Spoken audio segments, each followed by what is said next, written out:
The bright lights of the studio cast a sharp glow over the sleek news desk as the well-known liberal TV host smirked, adjusting his tie.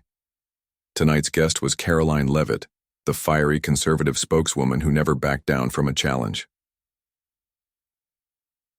With cameras rolling, the host leaned forward with a condescending grin. "Karoline, don't you think you're a little too young and inexperienced to be taken seriously in politics? I mean, let's be honest, do you really believe you have the credibility to speak on these issues?" The audience chuckled, sensing the trap being set. But Karoline didn't flinch.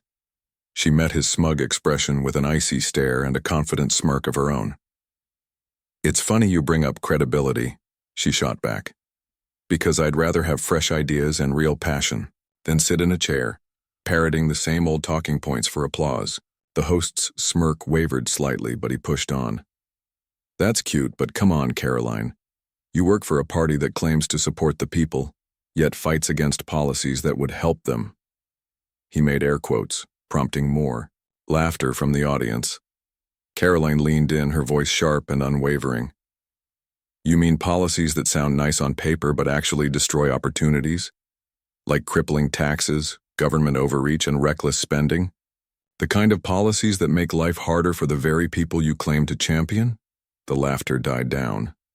The host blinked, scrambling for a retort. "Well, that's..." Karoline cut him off. "And let's talk about experience. You sit here behind a desk, reading off a teleprompter, while everyday Americans struggle under the weight of bad policies. I've actually been on the ground listening to them, fighting for them. So tell me, who's really out of touch?" A hush fell over the studio. The audience, once eager to laugh at her expense, now watched in stunned silence. The host shifted uncomfortably, his smug demeanor cracking. He opened his mouth to respond but found no words. Karoline smiled. "I'll wait." The host cleared his throat, forced a chuckle, and quickly pivoted to commercial break. But the damage was done. The clip would go viral, and millions would see what just happened. An attempted takedown turned into a masterclass in standing your ground. As soon as the show cut to commercial, the host exhaled sharply, adjusting his papers as if trying to regain composure. Karoline, unfazed, leaned back in her chair, her expression calm but victorious. A stagehand rushed over, whispering frantically into the host's earpiece. His forced grin returned as the countdown to live airtime began. "We're back in 5, 4, 3. The cameras flicked on and the host plastered on a smile. "Well, that was quite the debate," he said, attempting to laugh off the tension. "Karoline, you're certainly passionate, but let's get real. Your party's positions aren't exactly popular with young voters." Karoline tilted her head. "Oh, you mean the same young voters who are struggling with inflation, student debt, and finding jobs in an economy weighed down by big government policies? The ones who are realizing that slogans don't pay their bills?" The host opened his mouth, but Karoline wasn't done. "Look, I get it. It's easier to mock conservatives than to address real concerns. But people are waking up. They see through the spin, and that's why you're scrambling to control the narrative." The tension in the room was palpable. The audience, once smugly chuckling along, was now silent, some shifting in their seats. Even the crew members behind the cameras exchanged glances. The host tried again. "That's an interesting perspective, but don't you think..." Karoline leaned forward, her voice unwavering.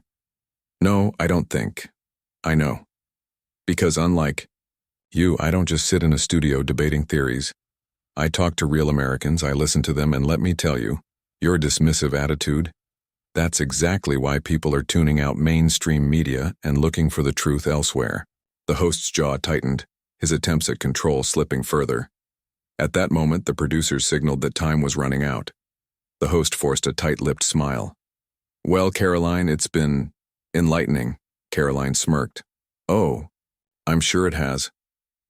As the closing music played and the screen faded to black, the moment was already taking on a life of its own.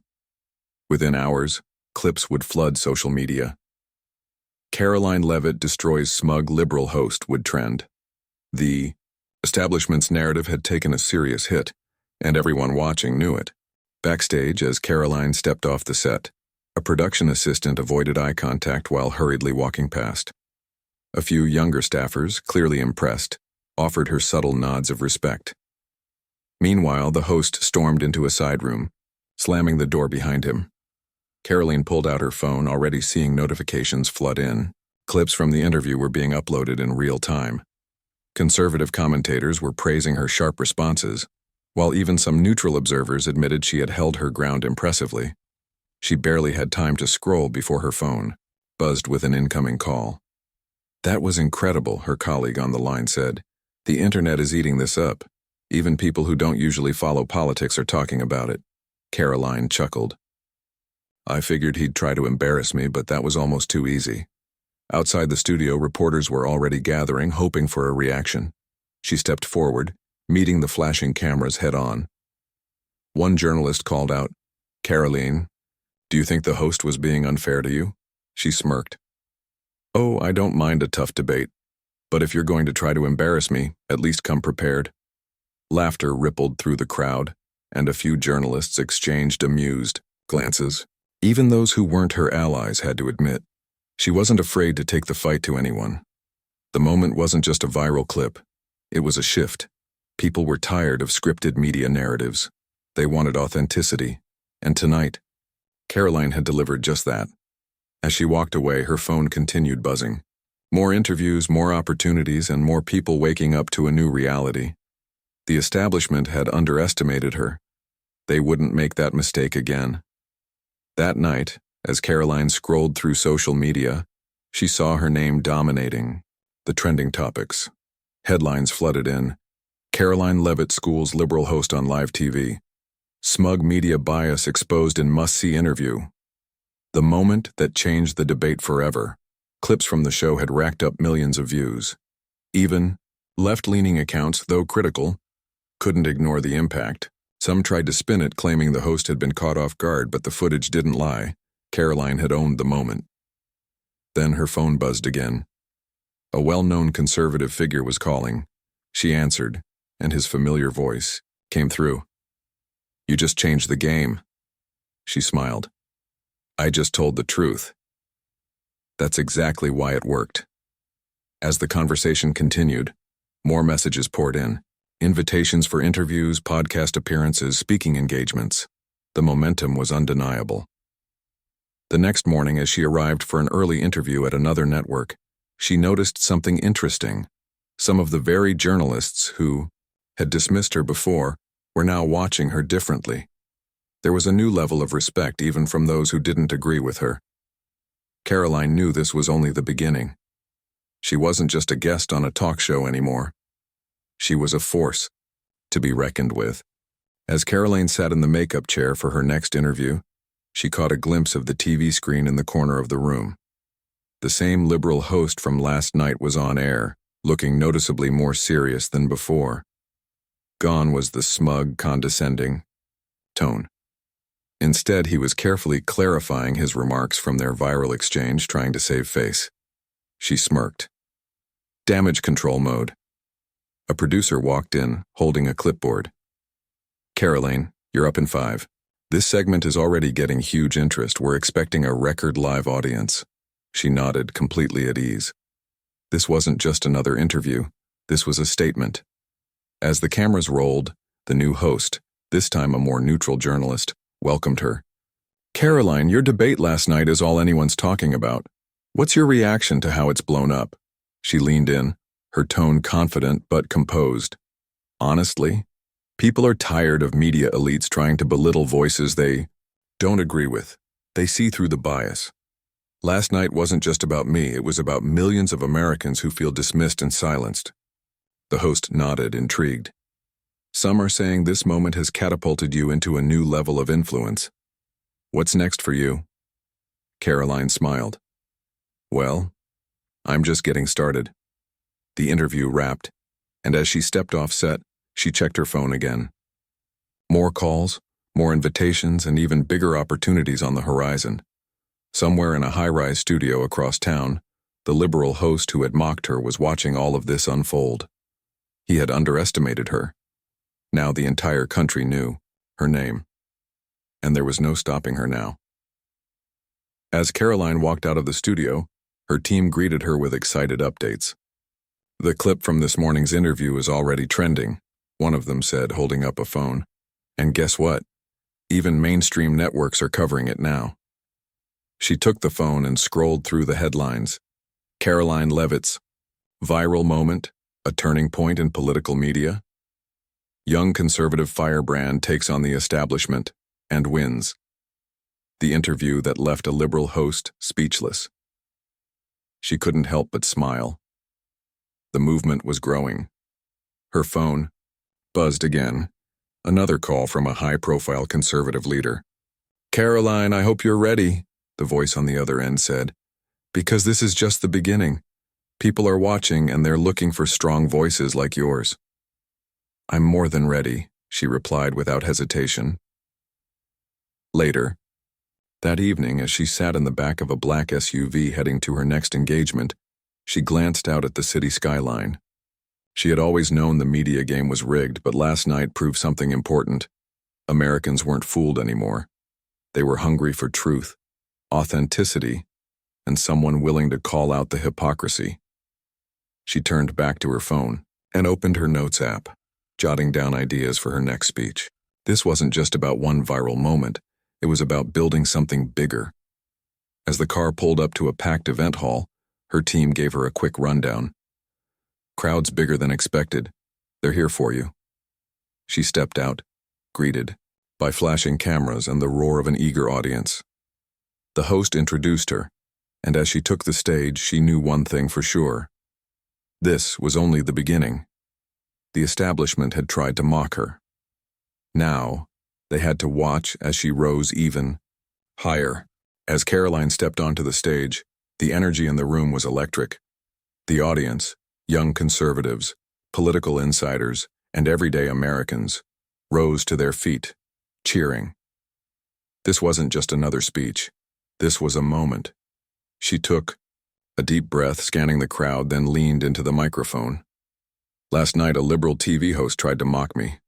He thought he could belittle me, dismiss my voice, and make me look small." She paused, letting the murmurs of agreement ripple through the crowd. "Well, he learned a valuable lesson. We're not backing down." The room erupted in applause. Karoline continued, her voice steady and powerful. "For too long, the media has controlled the narrative. They pick the winners and losers, deciding who gets to be heard. But guess what? That era is over. The American people are waking up. They're tired of being lied to, tired of the spin, and tired of being told to sit down and stay silent." More cheers.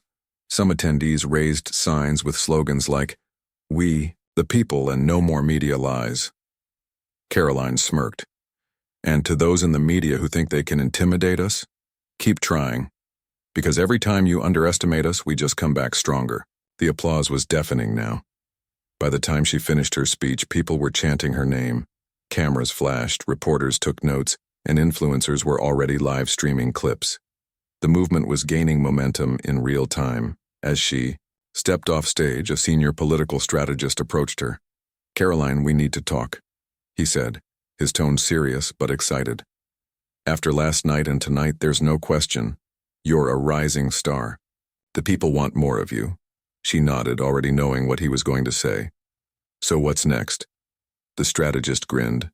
"That's up to you. A bigger platform, bigger opportunities, maybe even a run for office." Karoline didn't answer right away. She glanced back at the roaring crowd, then at the notifications flooding her phone. Her moment had arrived and the path ahead was limitless. With a confident smile, she turned back to the as Karoline left the stage, the energy of the crowd still buzzing in her ears. She knew this wasn't just about one viral moment anymore. This was the beginning of something much bigger. Her phone buzzed again. Another wave of messages, calls, and media requests. Conservative leaders, grassroots organizers, and even a few former skeptics were reaching out. The momentum was undeniable. Her team led her into a private room backstage, where a few close advisors were waiting.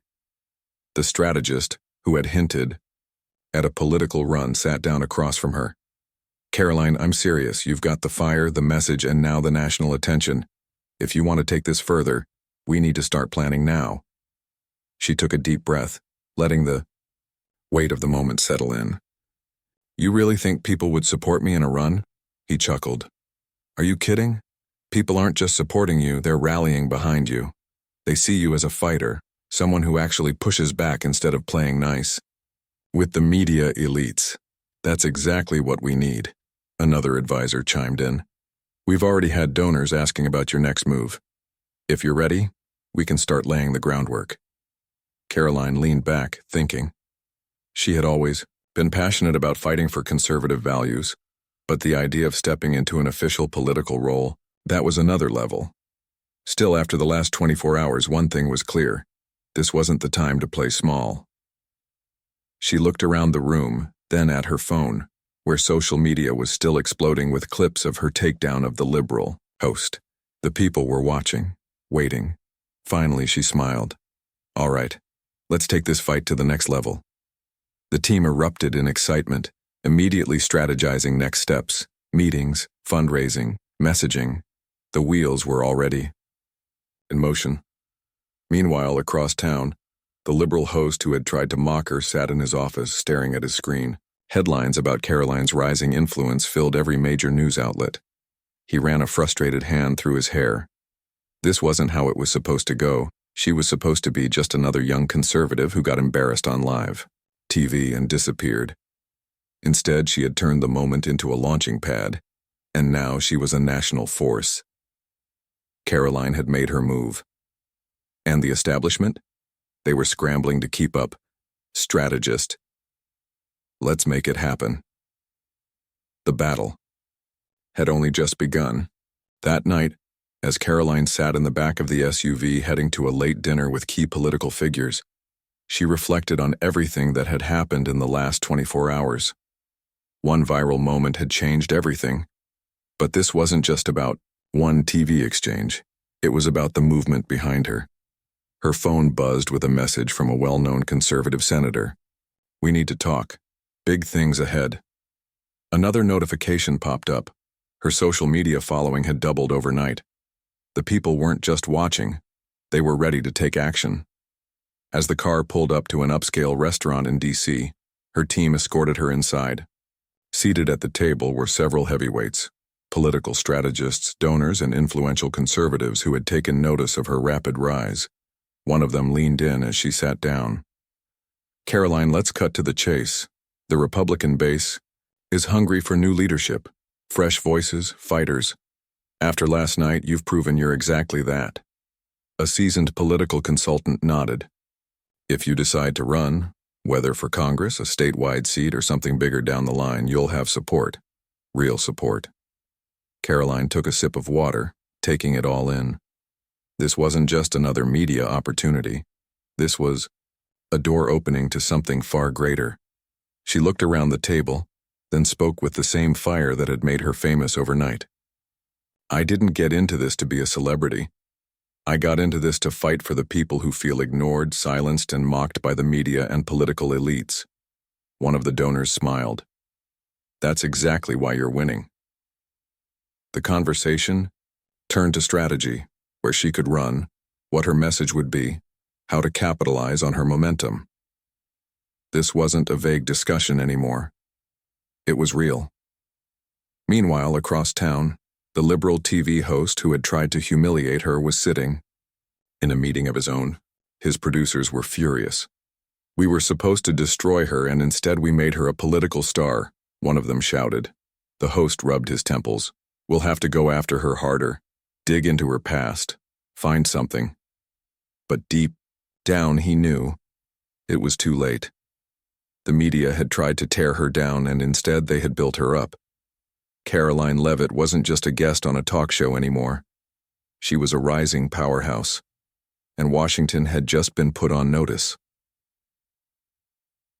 The next morning, Karoline woke up to the sound of her phone buzzing nonstop. Her notifications were out of control. News outlets, influencers, and political insiders were all talking about her. She turned on the TV, flipping through channels. Every major network had a segment on her. Some praised her as a bold new voice. Others tried to discredit her, calling her dangerous and too extreme. She smirked. If they were attacking her this hard, it meant they saw her as a threat. Her team had already started planning the next move. As she arrived at her campaign headquarters, volunteers were pouring in. The momentum was real. A young woman in her early 20s approached her. "Karoline, I just wanted to say thank you. I've never been involved in politics before, but after seeing you stand up to that host, I realized we need more people like you fighting for us." Karoline smiled, shaking her hand. "That's exactly why I'm doing this." In the back room, her closest advisors laid out the plan.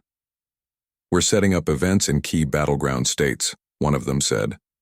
"The grassroots energy is insane. People want to hear from you in person." Another advisor added, "Fundraising numbers are through the roof. Last night alone we brought in more than some sitting members of Congress make in a month." Karoline nodded. "Good. Let's not slow down." As she stepped out to address a growing crowd of supporters, her message was clear. This wasn't just about her. It was about the people, the movement, the fight for America's future. Meanwhile, in a boardroom across the country, media executives were scrambling. "She was supposed to fade away," one of them said, pacing the room. "Instead, she's turning into a political powerhouse." The liberal host who had mocked her sat silently, staring at the screen as clips of Karoline's latest speech played on repeat. He had tried to break her. Instead, he had helped create a conservative warrior. Karoline took the microphone, looking out at the cheering crowd. She had been underestimated, mocked, and attacked, and now she was leading a movement, and nothing was going to stop her.